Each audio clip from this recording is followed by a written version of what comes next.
Hello friends and welcome back to my channel. In this video, we will accurately predict the outcome of the 2028 US presidential elections. So let's get started. In order to keep this video short, I will not discuss the points that I have already discussed in my previous videos on US presidential elections.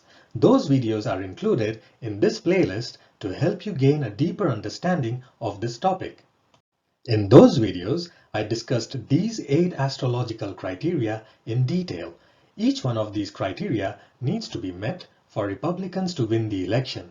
Even if one criteria is not met, Democrats win the election. I also verified this criteria against the US presidential elections for the past 100 years and also accurately predicted the outcome of the 2024 election using the same criteria. Now that we are certain of the accuracy of the 8 astrological criteria, let us apply them to the 2028 US presidential election and discover which party will take the White House. On this slide, there are two charts. The first chart shows us the picture of the skies in the US at 8 a.m. on 7th November 2028, and the second chart shows us the picture of the skies at 8 p.m. on the same day. I included the second chart because Moon will cross Ketu at 9:45 a.m. in the morning and will remain in the same sign until 10:45 p.m. before moving into the sign of Cancer. All other planets will remain in their current sign throughout the week. So let us now apply the 8 criteria to the chart and discover the winner of the election. As the transit of Moon is not part of the 8 criteria, I have removed the second chart from this slide to enable us to review a bigger picture of the first chart on the screen. So let's begin our analysis. The first criteria states that Jupiter must not be in Sagittarius unless it is with Mars. As we can see here, Jupiter is in Virgo. Hence, the first criteria has been met. Interestingly, Jupiter was in Virgo in 2016 when Donald Trump won the election. I also suggest watching my video on the transit of Jupiter through Earth signs in order to understand why Americans vote for the Republican Party whenever Jupiter transits an Earth sign. You might also be interested in watching my video on Jupiter transiting through fire signs. Americans tend to vote for the Democratic Party whenever Jupiter transits a fire sign. Coming back to our analysis, the second criteria states that Mercury must not be ahead of the Sun in the same house. Mercury retrograde helps. As we can see, Mercury is behind the Sun by 8 degrees in the sign of Libra. Hence, the second criteria has also been met.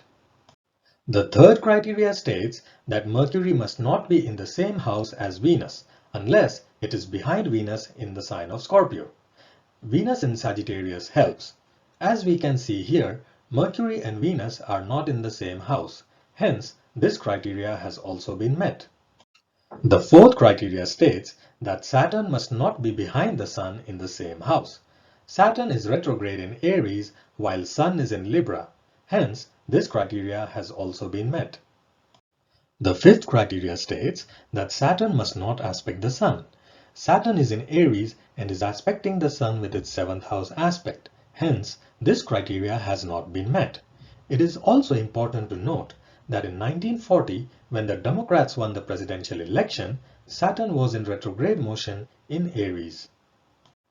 All planets have a 7th house aspect, and this aspect is the strongest of all their aspects and has maximum impact. The sixth criteria states that Ketu must not be at a higher degree than Sun in the same house. While Ketu is not in the same house as the Sun, it is debilitated in Gemini at a higher degree than the Sun. Hence, this criteria has not been fully met.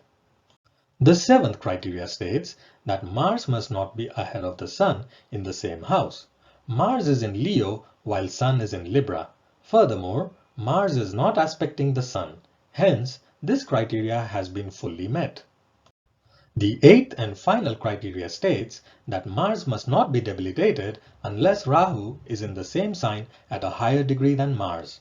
Exalted Mars helps. As we can see here, Mars has emerged out of debilitation 4 weeks ago and is in the sign of Leo. Hence, this criteria has been met. Interestingly, on election day, Mars will transit over J.D. Vance's natal Mercury, which is positioned in the first house of his chart at the same degree.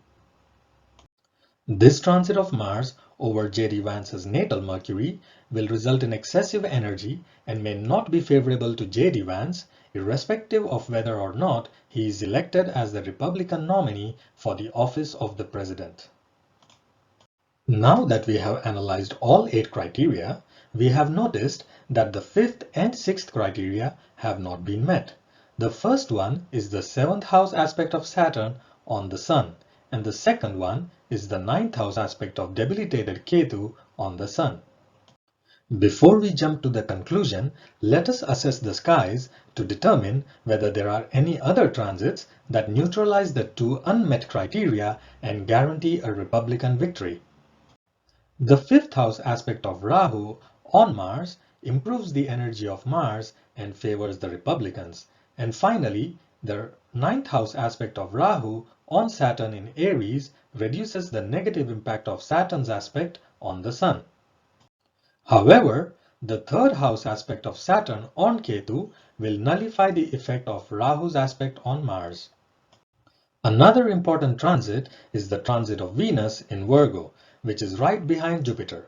Normally, Venus benefits the Republicans when it transits a fire sign, especially if the fire sign is Sagittarius. Unfortunately, on election day, it is transiting an earth sign and is too close to Jupiter. Its influence on Jupiter will have an adverse impact on the first criteria and is detrimental to the Republicans. However, it will cross Jupiter on 10th November at 8 a.m. If the election results have not been declared until then, Republicans might have a slim chance of winning the election. Now let us also discuss the event where Moon crosses Ketu on election day. Whenever the Moon crosses Ketu, it reduces the strength of Ketu. As Moon will be crossing Ketu early in the morning, the adverse impact of Ketu's aspect on the Sun will be reduced. So based on everything we discussed, what is the final verdict? The 8 criteria have proven to be trustworthy for the past 100 years. Every time even one criteria was not met, Republicans lost the election. In 2028, the 5th criteria will not be met, while the 6th criteria will only be partially met. Furthermore, the transit of Venus behind Jupiter further weakens the first criteria from being met.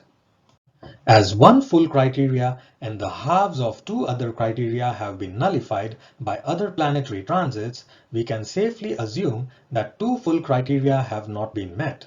As of now, it is difficult to measure the extent to which the debilitation of Rahu can neutralize the impact of these 2 criteria not being met. Hence, we can confirm with a high level of certainty that the Democrats will win the 2028 US presidential election, especially if the outcome is declared before Venus crosses Jupiter. In the year 2028, I will publish another video after assessing the impact of other planetary transits on the US presidential elections and whether they will be sufficient to keep the Democrats away from the White House. I hope you enjoyed this video. Please feel free to watch my other videos on US presidential elections, health, and well-being. Thank you.